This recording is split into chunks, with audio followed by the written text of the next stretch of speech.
Good evening, y'all. Welcome to the paranormal and the spiritual speakeasy because I got both formats on tonight. I'm running both. Got a lot of people on tonight. I need to say some things first. Tonight, and I am reading from a script because I can't memorize shit at this point in time in my life. So good. You laugh. Good evening. Tonight, I'm going to bring you an evening of smoke, shadow, and silk. Tonight, I speak not only as Julie, but also the woman behind the mic and the woman of the paranormal, known as the paranormal courtesan. My path is not aesthetic. I need you to know that. It is not a costume that you can borrow. It is not a persona that you can slip on for attention.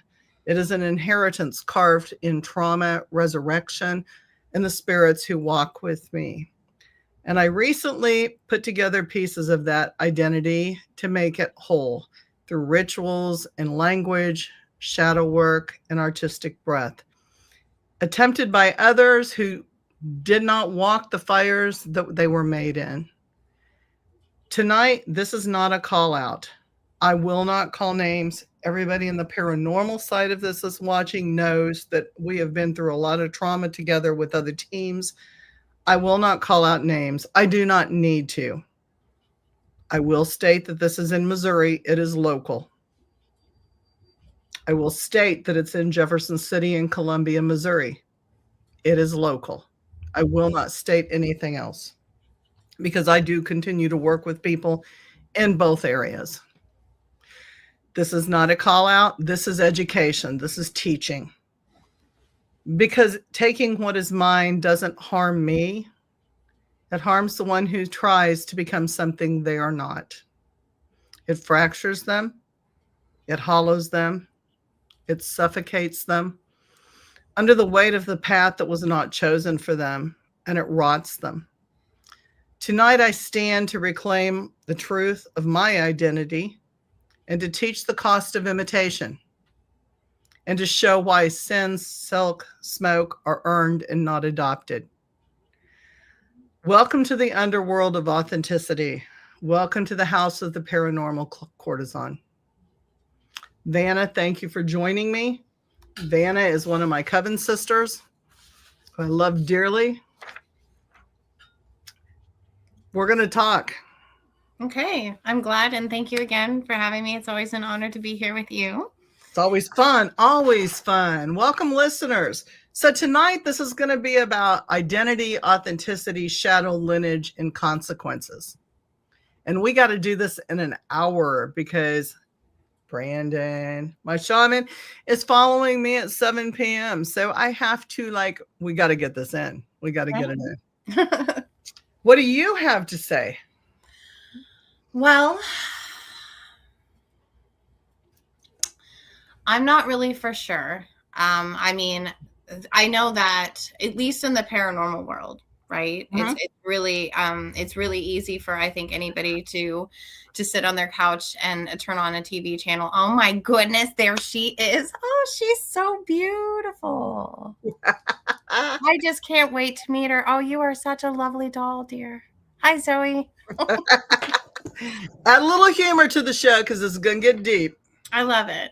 It's one of those things where it just seems like there's a lot of egos underneath. Like it's not even one roof because, that's not a one roof type deal, but it's such a small community that it's easy for feelings to be tread on. And then, I think that one of the things with at least marriage and family therapy is I think it highlights the fact that so much is destroyed over misunderstandings. And then the non-communication rather about that misunderstandings. And then when people just tend to be in a reactionary mode, right? And it's just hurt people. You said that last time, and they do. Yeah. Right.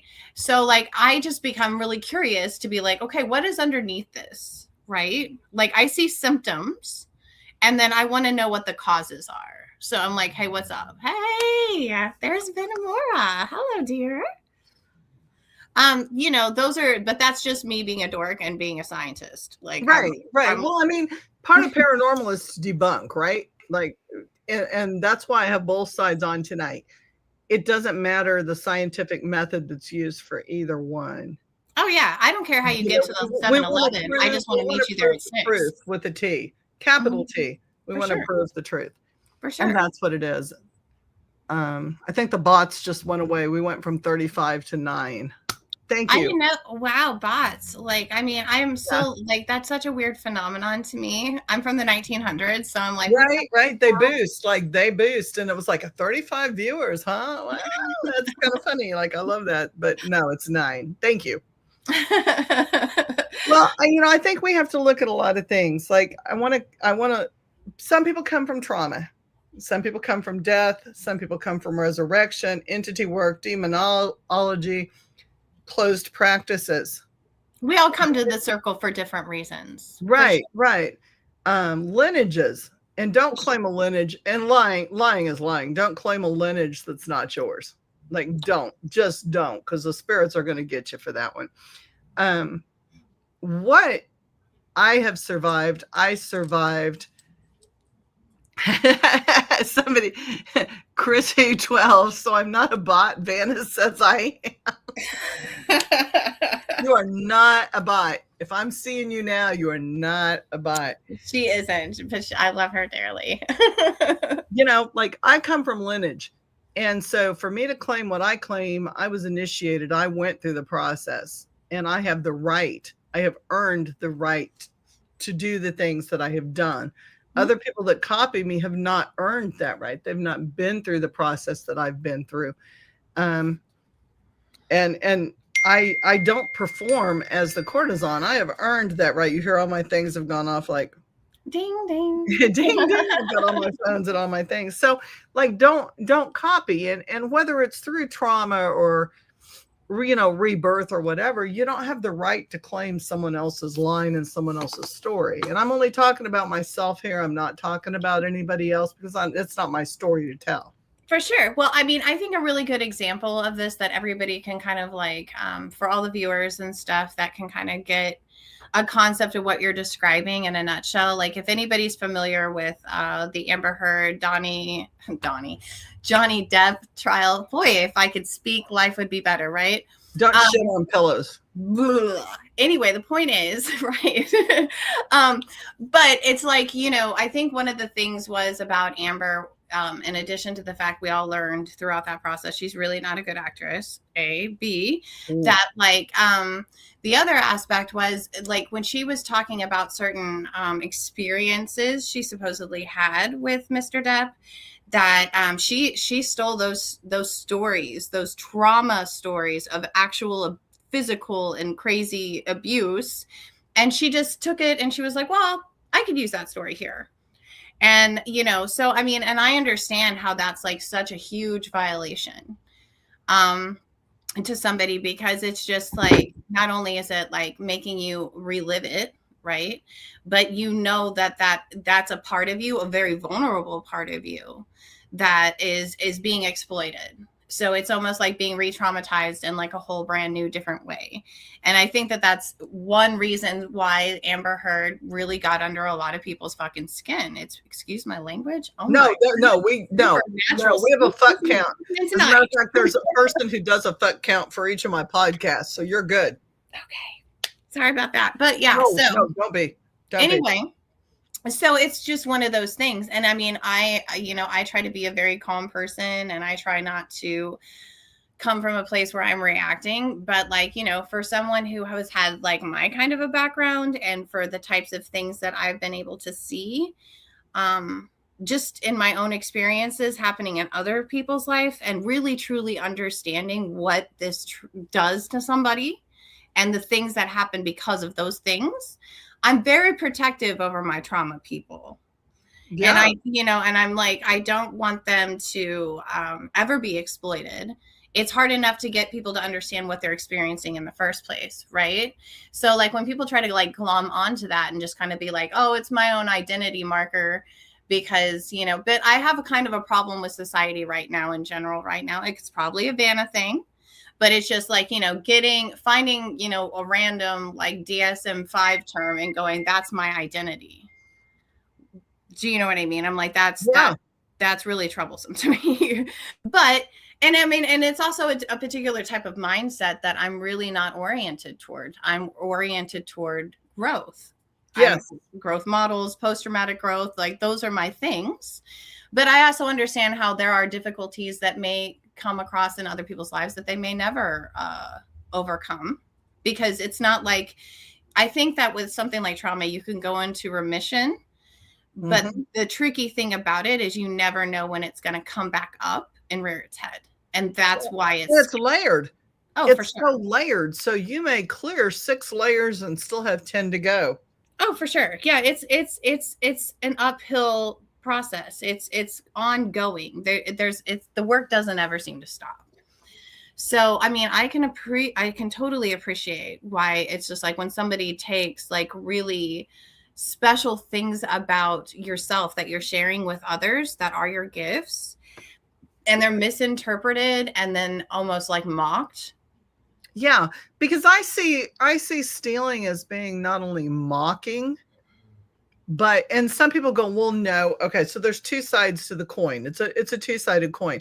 I don't have the ego that I need to perform in public and make the money I need to make. I don't know who I am. I'm a chameleon, so I'm going to steal yours to be able to do that. In other words, there has to be some form of, okay, I understand what you mean. I really like what the persona you, and I don't know who I am, so I'm going to borrow yours and become that person for a minute.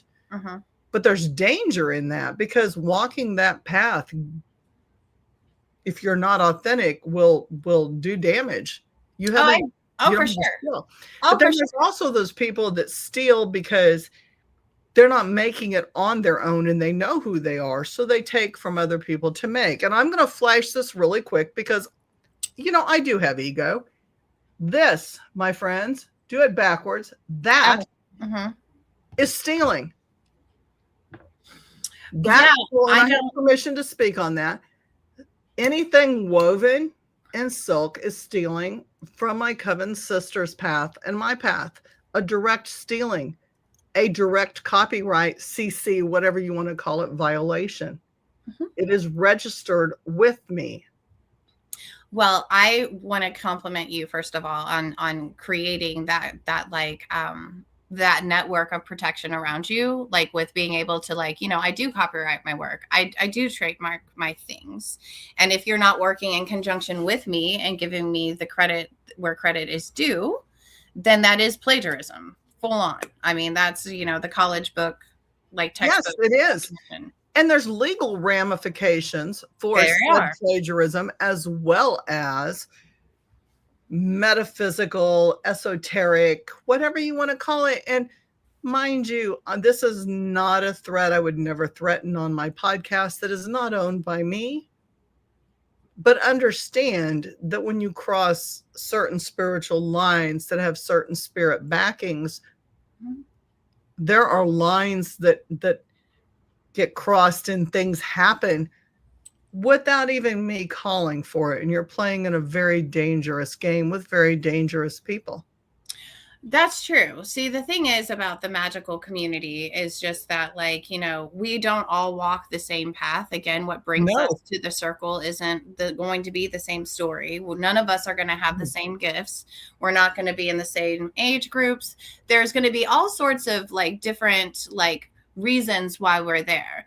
And there has always been a group of people that have been attracted to any particular field, but like our particular field, for instance, it's because they see how they can utilize that and they can prey on other people. It's like one of the whole reasons why, like, the dude whose name escapes me, but he was the author of Sherlock Holmes, and like people like Houdini got together and then they would go and they would crash party, like, seances and stuff to be like, you're ripping people off.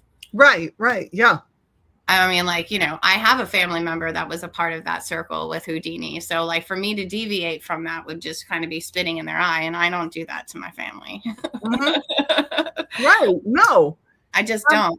But I also understand, and I've only recently came to learn this as somebody's trying to guide me through the Myers-Briggs personality inventory, that there are people out there, and bless their precious souls, that they literally don't know themselves. Like, and if you come for me, if you come to me for advice, I'm always going to say, know thyself. Like, because you need to know what you're working with and what you're not working with. And that's not a good or bad thing. It's just assessing your resources, right? But Absolutely. Some people, they don't know themselves until they see it on somebody else. And then they find their identity through that. And that's why they don't have a particular identity. It changes the way that their mind changes. Mm-hmm. And unfortunately, like I said, bless those dear creatures, their cognition can't help but do that. So, like, my question then becomes, like, is this something that the poor creature can't help but do because it just doesn't know how to behave in any other manner? Or is there really insidious and vicious motives behind this? Right? And once I can discern those two, that kind of helps me understand how I'm going to take care of a situation. But well, also, and I think it's true. I think that lack of knowing yourself is an insidious thing.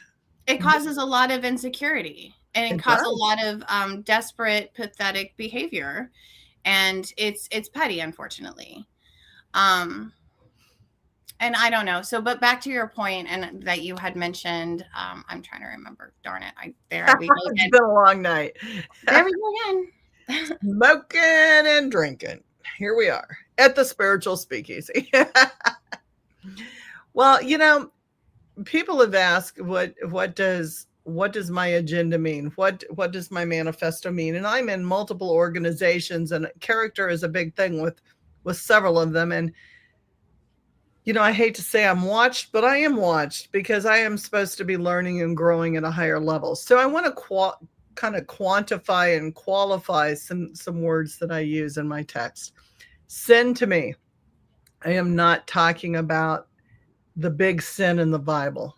Okay. I'm not saying I represent the snake that comes in with the apple, which, by the way, is a whole story. It's not real. It's kind of a metaphorical situation that's been passed down for ages about choices and roads, right? Sure. It's not Christian sin. It could be sacred rebellion. It could be the breaking open point of truth, where truth with a T meets small truths that we think are we're very attached to, that we think we know, that we really don't know, right? Mm-hmm. We want to be right. The refusal to be small, because sin has a capital S. It's not a little s. Mm-hmm. Smoke is the breath of the other world. It's not fire. Mm-hmm. Hi, Morta. Shadow, revelation, distortion, where the lies can't survive because they're smoked out. Mm-hmm. It shows all. The thin veil that we walk in. Silk, the sensuality. Sovereignty.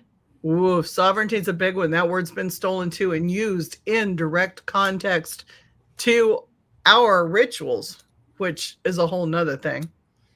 Softness over steel, power that doesn't have a roar, the feminine edge, the femininity to the underworld that the Asians have used all the way through. So when you look at things like that, and you want to call yourself weaving with the silk, walking through the smoke, and even words like your sinful self that have been taken out of context. Not at all. No, your dark self, your sinful self.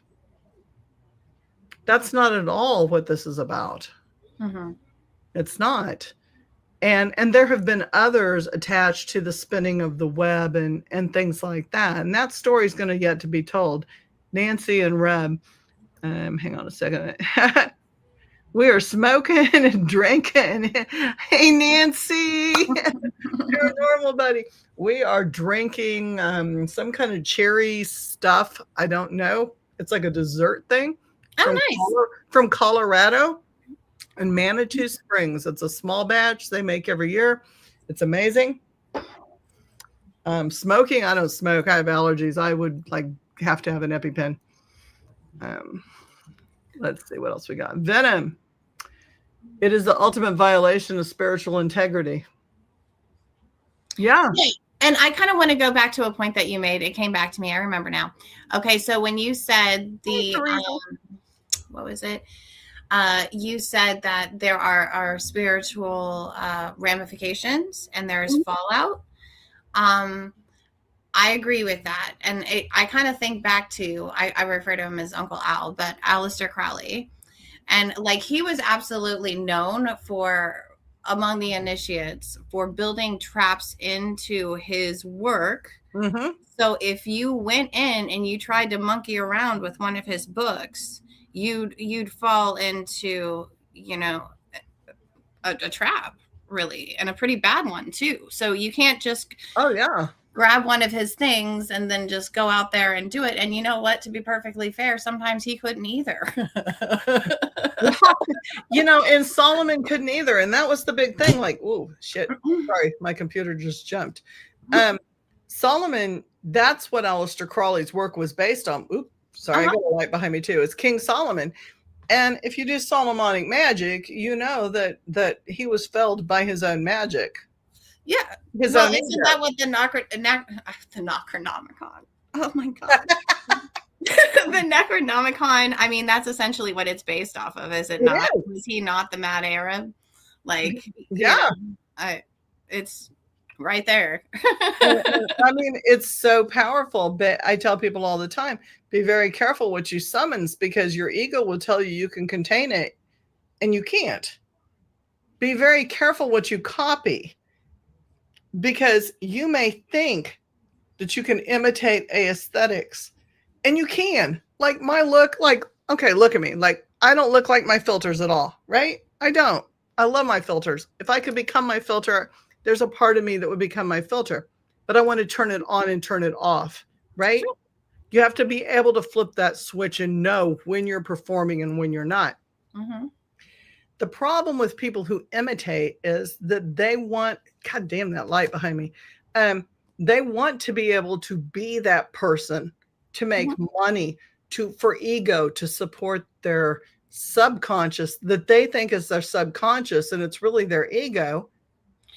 Well, what I feel like you're describing, and I could be wrong, because again, like, I don't have my license, but like, it sounds like you're describing what most people would classify as a psychopath and a sociopath, right? What they do is they mimic. Yes. That's what they do. So for them to act in any other way than how you described would just, I mean, that's the nature of that particular organism. Or a lost soul. Like, I mean, I'm willing to give them the fact that they're lost, right? Like, they don't know who they are. They're still trying to find their identity. There's so much trauma. And I think it's also their trauma that they haven't healed from. And there's a fear. Fear is a common thread subconsciously that people have that holds them back and won't let them step into their own power. What I love about the word fear, though, is if you break it down and you turn it into, I can't use any of my words today, so bless me as much as you possibly can and get my tongue to work. But it's essentially, if you break the word down, and F, what does F represent? False. What's E. I know. I was like, which word am I spelling? E. It is evidence. So false evidence, and then A, appearing real. So that's what it is. It's false evidence appearing real. And that's all that fear is most of the time. It's not that our limbic system isn't trying to tell us something's off and that we shouldn't lean into that and believe in it, because that is programmed for our innate survival. But sometimes we need to stand back and go, okay, like, I need to be objective about this. And if I can't be objective about this, if I'm feeling something about it, because as long as you're feeling, like, most of, I don't know, it's just how the body just reacts, I guess. It just gives that all of the attention to that, instead of being able to go, let me de-escalate this, right? Even with yourself, not with the other person at this point, and then become objective about it. So I mean, that's a big thing, but it's just like most people can't move out of that fear, I guess, gear, because they don't necessarily realize that they're succumbing to these mechanisms, that these very human, very mammal mechanisms, right? And if you don't know what you're doing, then it's hard to regulate it. True. And that's very true. But you would also think that people who are practicing for money, Mhm. so you've moved out of the metaphysical realm where people are just throwing down some cards or doing a little Reiki on themselves, to booking themselves out to major studios, would know themselves a little better. And I run across this all the time. Like, I do run across this all the time, and not only in the metaphysical world, but for my paranormal peeps that are out there watching too. How many times have you seen a team that professed that, oh my God, and I'm not mimicking Zach Bagans. Love Zach Bagans. Oh my God, what is that? And then it's some producer has put something, in something or done something to make something look real. It's like Again, when I love Zach. somebody's Thank you. pulling like Shout a out to Zach. He fishing does not string do that, across by the the way. floor. Huh? Like, and they're pulling the like fishing string across the floor, and it's like, Yeah. did you see that? Who's carrying that? Oh Who's my gosh! carrying that? Yeah, I mean, I get that. But it's the same thing. Like, stealing an identity, stealing a persona, you may think that you're just visually looking like and walking the walk because you're emulating. I think that's the right word. I make up a lot of my own words. No, emulating is a real word. I'm glad. I mean, I've made up quite a few this weekend. Emulating someone else's, the courtesan or the whatever, the spinning of the silk, the weaving of the shit, whatever. But you can't imitate the stars. You can't do that either. The scars that came with that process. You're right. And see, there's a big difference. Like, one of the reasons why I'm doing like peer counseling right now, it's because like I want the people that I work with, like I call them my trauma people. Mhm. Like, I want them to understand that like I have the knowledge that I have, not because I'm just book smart, not because I went out and I got my master's in this, but because it helped me process my whole life. And like, I was lucky that I had that piece that fell in for me, just because that piece fell in for me and it helped me find out who I am, the path I'm supposed to take, and the path I'm supposed to guide others through. Doesn't mean that that's the piece for somebody else. Like, and that's why I'm kind of like, I'm really particular with language, and I'm really protective about language. And it is because like, I don't care if you're just using words just to use words, then fine. But if you're really trying to communicate something, right? Mhm. Like, those words have bloody meaning. Yeah, they do. And so it's when you take those words out of context that it's just kind of like, okay, now it's kind of like watching, Army of Darkness, when Ash went That out was a and great movie. got half of the damn words, and he was just like, you saw what happened there. Yeah, absolutely. It was a shitstorm. It was. It didn't end well. Who didn't? But I mean, I'm kind of like, who doesn't just want to be standing in a cemetery, have a whole bunch of skeletons try to fight you? I'd be like, today's the day. Die, bitch, die. Today's the day. But like, on a paranormal level, like, now that we're talking about that, and I want to explore this so much more with you, and I hope that we have future shows together where we can, because I've been in the paranormal world. Just because I don't socialize a lot, I keep to myself for a lot of reasons. I love that. She is so just beautiful. I want to understand that Zoe is how I wish I could look. I know, right? Like, for those of you that can't like see her, like, let me see if I can. Oh, she is beautiful eyeshadow. Look at that. And her dress. See her dirt and her. She got elf ears. She's beautiful. Oh my goodness. I'm just in awe. She has some cool ass outfits coming too. You're gonna see her a lot. Anyway. But so John Edwards and like Sylvia Brown. Yes. So tell me how you feel about those people. Fakes. Okay. So how do you know that they're fakes? What told you that they're fakes? Right? Well, I think let me backtrack. That's a harsh statement. I think both of them started out and they have gifts. Sure. I think they have gifts, but I think when you sell out, I think there's an expectation. Like when you write a good book, a bestseller, you make a #1 gold or platinum album, the pressure is on to do more. Mm-hmm. And you want, let's do rock stars. That's a really easy model, or rap stars, music artists. Everybody understands the world of music artists. You come in with an original sound. You come in hitting those notes and sound in the way everybody wants to sound. You got a unique sound. Man, we want you. We sign you on. But then we put you under the cookie cutter mold because you have a unique sound, but we want you to sound like everybody else that fits the mold to make $1 million, right? Platinum. We're going to make a platinum album. So you think that at first they came in and they were bright-eyed and bushy-tailed, and they were raw talent that actually had a gift to provide, but then the marketing machine got a hold of them and they're like, this is how we turn you into a star. This is how we make money off of it. Maybe Sylvia not so much, because Sylvia kind of lost her shit at the end. Yeah, she got, well. But I think there's a reason she lost her shit, because I think she was in conflict constantly between, the people that were trying to boost her and herself. Okay.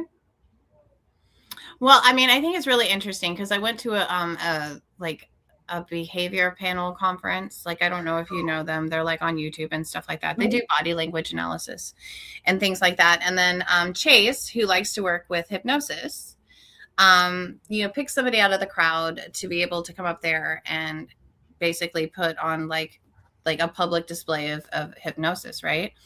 And then after he did that, he was just like, now, let me explain to you how I picked my mark. Right? And he's like, I'm looking for the most eager person. I'm looking for the most desperate person. Yep. I'm looking for because they are going to be the most susceptible to any influences that they receive from me, because they've already put me in a position of authority. Right? Right. So like part of me like feels protective over those poor bastards, because I'm like, whoa, hey, what? They've been doing this for years. Okay. They all are working from the exact same playbook. Right. And it's just like, if you could peek behind the curtain and look at the wizard and see him for who he is. Absolutely. And I mean, that is one of the reasons why I do what I do. I'm like, this is how you move in the world and not be a victim. Right? Yeah. It's not that I won't be victimized again, but I know quite a lot about being a victim. I set myself up all the time. Oh yeah. And that's the scarring that you can't make, right? Like, well, I definitely we can put on a mask that look like Vanna. Like, we can create a 3D printed mask that looks like you. I know you can, but everybody has denied me at the studios for making a horror film. They said that it's not going to happen. I'm too dark. But you know what I mean, though? Like, we can put on a mask and we can come forward and quote your ideologies, but can we be you?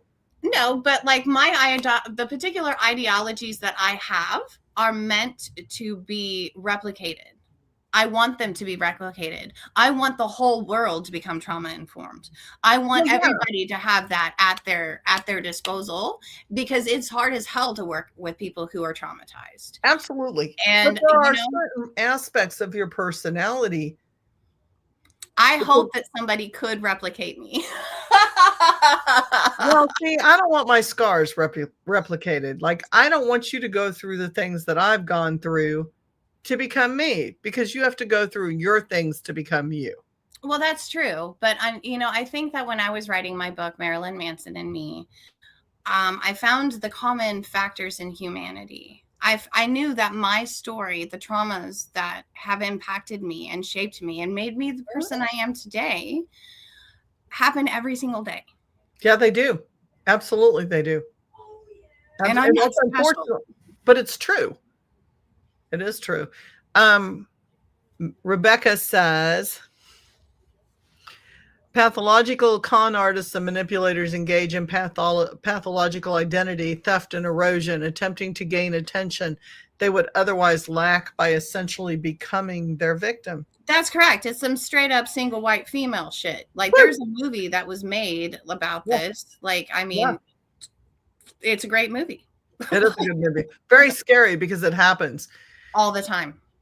But, you know, the other thing, going back to the magical world, to the world of metaphysics and away from paranormal, which kind of they link, but they intertwine. But paranormal people don't want to go there, like, right, you know, unless you got a medium that's a witch on your team. No, we're all like, we are ghost stalkers, and we're scientists with gadgets, and we can't help but be like, this fucking thing works. I tell you. That's true. Borrowed magic collapses. Stolen rituals don't have the spirit behind them. Wearing another witch's identity creates psychological rupture. Claiming spirits you are not aligned with creates dissonance. And mimicking trauma-born power without the trauma breaks people from the inside. Masks rot when there is no face beneath them. That's very true. And I like to talk about masks a lot, not to interrupt you, because I know you are trying to get certain messages out, but like, no, I mean, honestly, that was my main one. I think that when people put on masks, like, you know, for instance, let's talk narcissists and psychopaths and sociopaths are the easiest ones to pick on because they just can't help themselves. But they put on those masks. And once you start like trying to get close to them, they will become more symptomatic. And what I mean by that is they will become more ferocious, more of an asshole. They will attack you more. Their attacks will become far more vicious. It's because they're terrified you've gotten too close, and they're trying to protect the fact that there is nothing there. Right.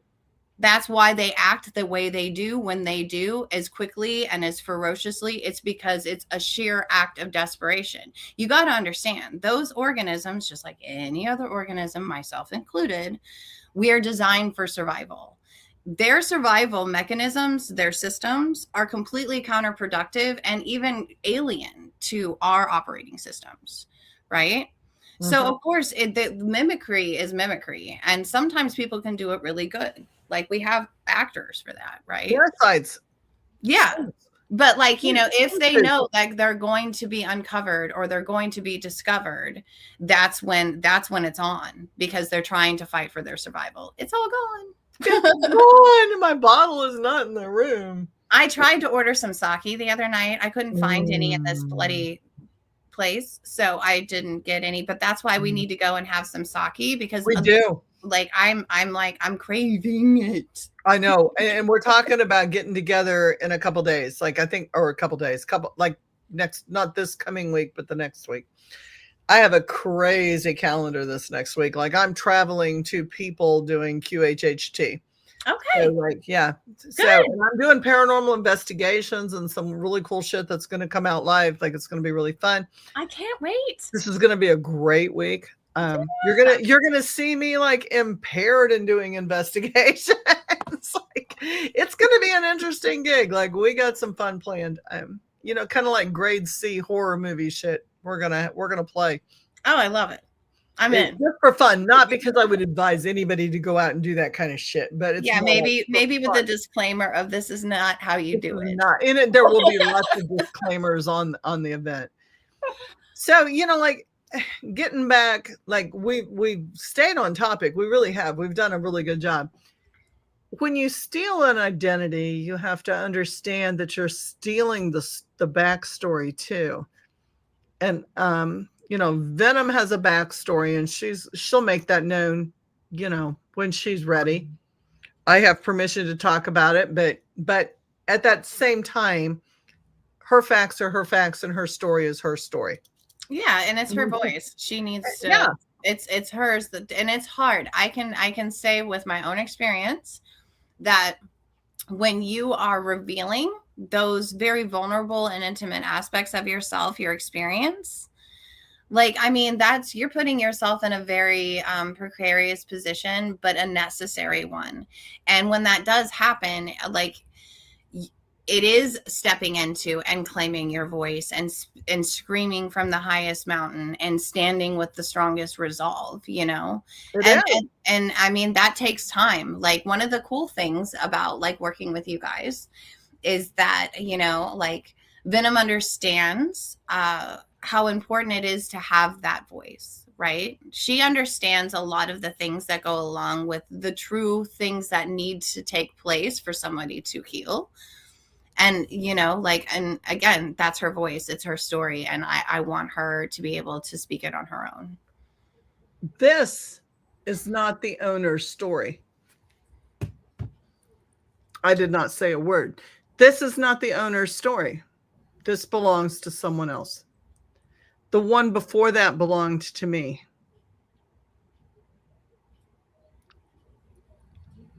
So speaking my path, because that's all I can do, speaking my path. Mm-hmm. This person did not have a death experience in 2021, nor did she have one in 2025. She did not go through the spirit's alignment in the entities that came to either bedside. She does not have the bloodline that either one of us have. She does not breathe what either one of us breathe in and out because of what was given to us to survive. Mm-hmm. She does not have the past life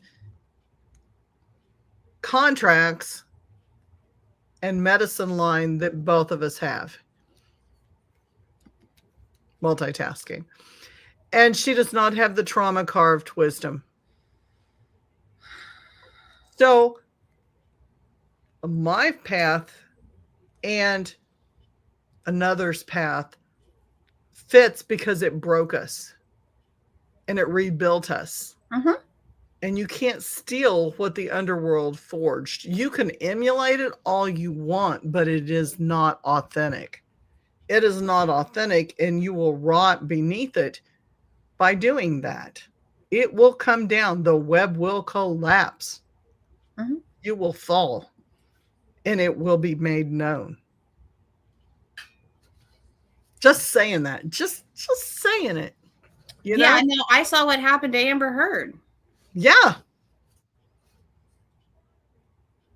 You know, when you misrepresent and you cause the harm that's done, first of all, let's talk about, okay, we always have this joke about, like, you have these weekend events and somebody comes to your table and they fucking steal sage. Like, what's going to happen to them?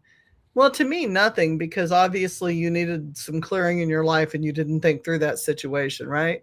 Didn't. But when you represent lineage that's not yours, that's a problem. That's not me coming after you. That is the spirit of that lineage coming after you. Well, that's true. And I don't think that people understand the full power of what it is to have your ancestry working with you and backing you up on something. Like, I mean, and unfortunately, I wish that it was something that was more well known and that people did have more of a connection to themselves through their heritage. No, the lineage is not happy, because there have been claims with the shadow work and the various other things. There's, you know, the Spider Woman, the spun silk, the cortisone, the smoke, the whole dark self. So let me ask, because I haven't heard this yet from you. Like, okay, so as all of these things have come to light, right? Mm-hmm.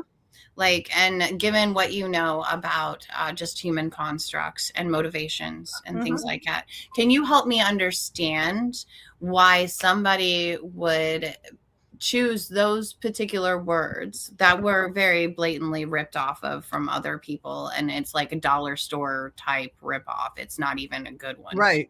But so can you explain that to me so I can understand? Because I mean, some of these people, like I've never met, never known. I can only explain from this particular circumstance. Sure.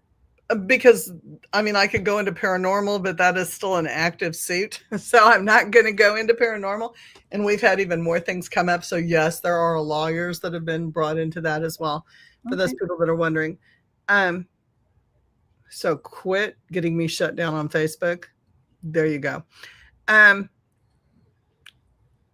This particular person took part in a particular coven ritual with us. Okay. So she heard sacred words and She then heard sacred words. Not only did she hear sacred words, but it was texted to her in ritual that was created by Venom and I. Oh, I understand. Yes. Okay. So She took those stories. Also, go back further than that. Go back a couple months prior to that. She was at the hospital while Venom was at the hospital. Mm. And certain things were discussed. And we were discussing how the rebirth of both of us connected at a weird same time, and how we remodeled and stepped into our personas. And I love that you two have that connection. I love that. Yeah, that was and like it was a huge thing, and it was like, oh my God, like this all, sorry, I seriously am not tweaking. Like my scalp is really dry. I'm like going, I'm not doing crack. You seem a little too calm for crack. Okay. We shared in the room with several people, myself included, 2 others, and Venomora. And the cortisone and the spider. And we created this, we talked about, we didn't create because that sounds like we like wrote this story. It was there and the 2 were interwoven, and it was interwoven very tightly, which was very strange because we didn't talk to each other through the writing of any of this. No, you made a really tight connection there. It was like, holy shit, wait a minute. Let me pull up this thing because I want to read to you this. And she was like, oh my God, let me read to you this. And it was the same fucking shit. I love that. I love the synchronicity. Like she said, it was channeled, right? And we've had our issues. Don't get me wrong. Like, you know, Venom and I have had our issues. We've been together. We have like had some shit, and we've worked through that shit. Mm-hmm. Being authentic and truthful at all times to both of ourselves. And this person was present in those conversations.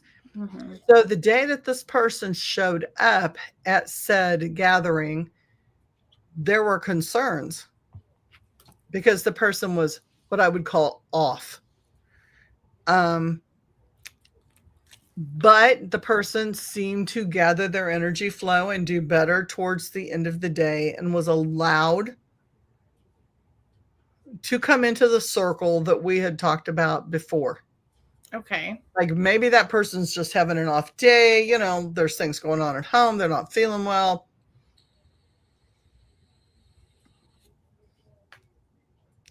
And right afterwards, we're set and shit happened. Okay. And the truth came out. Mm-hmm. And the person was removed by the group. Mm-hmm. Boundaries were set.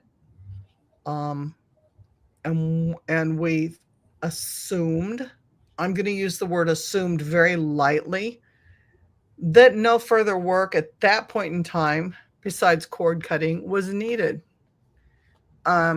Because you know, unlike a lot of people, I think we think the better of people. We try to think that no one is going to be malicious, right? Yeah, I think many people walk into and they exchange information and experiences with people, not thinking that they could take something so beautiful and, mm-hmm. you know, so precious, really, and turn it into something that it was never. Which is why, you know, at our last coven thing, I said, be prepared within 24 hours to turn in your jars if you're eliminated. Oh, sure. Yeah, for sure. Because learning is a curve, right? Like, you know, it's kind of like playing golf. Like you're going to give me 100 strokes on a 3-stroke hole because I dig great holes. You know, it takes me a while. So not only was ritual stolen word for word, mm-hmm. word for word, like, because this person has a copy of the ritual we used on their phone. Well, my question is like, okay, so I understand kind of like the back actions, but like, so what do you think is motivating this particular person? This person doesn't have a backbone. So this person also went on a paranormal investigation with myself and my husband. One of their friends had called and asked for help, and she asked if she could tag along to learn boundaries. And it got way too heavy, way too fast for her. And she went and took a walk, and there was a whole lot of shit. And it was very dark, because it is dark when you're clearing a house. It can be dark for sure. And she booked a session with me to learn about dark shadow work and dark energies and stepping into the darkness. And then when she found out all the information, not even 24 hours before the appointment, she canceled the appointment and then started teaching a class on it. Okay. I hear you. So you think that she's just getting any information she possibly can for and utilizing that for her own professional gain. So like, she's not even thinking about it. She doesn't understand the symbolism behind anything. Not at all. This not is an at all. avenue for me to create money. Not at all. This person doesn't care who she takes advantage of, both from the people she stole from, but also the people that she provides services to. Parasitic with rose-colored glasses, with no understanding of the natural consequences of what she's done. Well, and but here's my question, and also ego-fed and maybe manipulated, because she thinks that she's not going to get hit by the repercussions of something. Isn't that good though? Isn't that the best thing that could possibly be? Like when you see like somebody walking along being like tra la la la la, nothing ever comes back to me, and then they get clobbered by a piano that fell out of the sky. Well, from my point of view, yes, but from her point of view, no. And that's my warning. See, I'm not here. And I'm going to state this for those people watching this later. I'm not here to do harm. Okay. I don't have to fucking do harm. You're going to harm yourself before I harm you. For sure. I understand that. Stupidity and brainwashing of society and there's a word I'm looking for. Shit. Starts with an I. And it probably doesn't, but in my head right now, it starts with an I. It seems that way. Ignorance. Okay. Ignorance is bliss, right? So for me, it's no excuse, but those are the best things that I can bind somebody to. Like, all I have to do is bind you to yourself at that point, and you're going to make the bad choices because you're so ego-filled and so ignorant of what's really going to happen. Put on your pretty little rose-colored glasses and make your money, and you're going to make the bad choices, and you're going to do your own demise. I don't have to take the consequences and the hit for that. Mm-hmm. I don't. And that's what's going to happen. Yeah, so I very much believe in giving somebody enough rope to hang themselves with, because I cannot. And that's them. I'm like, I can stand here as the paranormal courtesan, and I can have the sin as my shadow, and I can have the smoke in my breath, and I can have the silk on my skin, and you can be mimicking every fucking thing that I do, but you're not me. Yeah. And in the end, when push comes to shove, the path is mine. The rituals are mine and my sister's. The fire is mine. And no imitation's going to carry that weight. So steal my words, steal my work, steal my aesthetics, but you can't steal the underworld that made me. You can't. And you will come up not feeling so well when you do that. Well, some people don't even ever make it out of Dante's Inferno. No, they don't. They don't. That's the whole thing. They don't make it out of that. I understand. I feel you. But I also think that, because I think for me, when it comes to people who try to emulate, or I don't think I've ever seen anybody try to like emulate me, but bless their hearts, and I appreciate where they're coming from. But at the same time, I mean, because I know that I'm the only Vanna in the room right now. Like there's only me, and that could be a good thing and that could be a bad thing. But like I guess I never really feel like I'm in competition with anybody. Like I do have my sovereignty because I know that I'm a wacky person, and whack, if only the weird, if you embrace it, you know what I'm talking about. Like like that's the best. That's the best. And and again, like because I am a student of Uncle Al's, like I'm just kind of like, okay, you know best, may the force be with you. And then I mean it doesn't shake me. And I'm so thankful to be in a beautiful circle with really wonderful women that, like, I don't really like that many women, to be perfectly honest. I like you guys. And I like that our goal is sovereignty. And and what it means for me to be sovereign is to know that, like, I don't have to compete against anything because I already am. And bless the souls who would like to be like me. And you know what? Go ahead and you can join my church, and I can try to teach you to be like me for a very hefty fee. And it's a nonprofit. And I'm kidding. I will mix the Kool-Aid. I mean, it's gonna be cherry lemonade flavor. For sure. Like, and if you want to get in line for my special Kool-Aid, then there's $7. There's $7 a drink. Like, I will give you a certificate for the Kool-Aid Club for $25. Well, we have 3 minutes or 4 minutes, so this is your show, and I'm gonna let you. I'm gonna let you close it because I know good. This has been good. So I want to say before we close, and you can have your close too. Tonight, I want to leave people with this. You can steal the words of a witch, and you can steal everything, the image, the persona, the words. You can steal the rituals, but you can't steal the fire that gave them the breath. You can borrow the silk, but not the skin that endured the blade to earn it. Mm-hmm. You can imitate the smoke. Imitate. That was all. Bleh. You can imitate the smoke, but not the lungs that survive the burning. Identity is not a costume. Magic is not a mask. Mm-hmm. Darkness is not a filter. I am the paranormal. I can't even say what I am right now. That's funny.